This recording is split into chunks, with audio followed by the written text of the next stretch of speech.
Mga kabayan, i-share na ako ang akong buhaton karon kay subok na subok utong avocado. Tapos ito yung lesson niya. Ngayon, gagmay yun na lang dayon ang liso. Oh.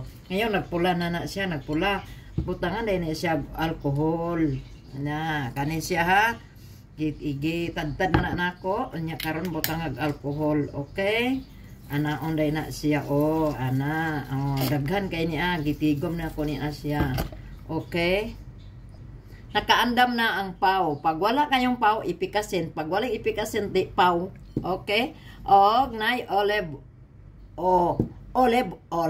Okay? Kung wala kayong olive nito, baby oil pwede sa baby oil. Okay? Inito na to ang olive oil kasi mas maganda tong effect. Okay mga kabayan, tingnan. Yan, ako nang giinit ang olive para dito ibutang sa ako tinagtad na avocado. Okay? Mga kabayan, magkaon mo avocado, ayaw yun ninyo ilabay ang liso. Kining liso kay importante gini kay sa atong sakit ug tuhod. Bisag unsa nga mga sakit-sakit, betos ihaplas dayon ninyo ni mga kabayan, the best talaga siya, ang avocado. Kasi subok ko na to. Gishare ko lang sa inyo. Ayan, giinit na ko ang olive oil. Kailangan initon. Kay parang, may prito na siya.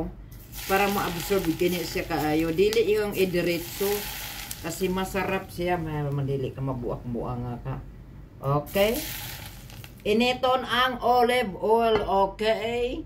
Tapos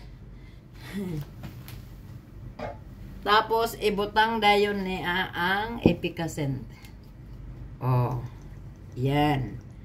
Butang, babad ng 3 araw, 4 na araw. Okay lang, Duha na kabok akong ibutang kay aron dagdagan ko pa to pag nakabunta ako ng Australia. Bibili ako doon ng pau. Okay? Okay, so alright, lagyan ko rin ng omega para masarap. Masarap kainin. Noon, sa umaga, mag-lotion pa ko. Karon wala na lotion.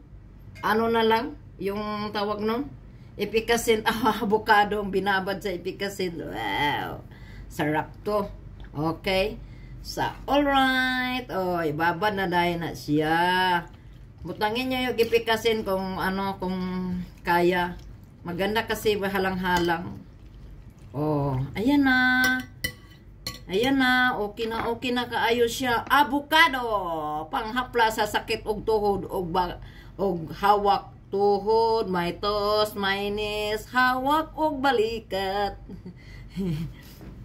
God bless sa avocado. God bless sa ating lahat. Wow.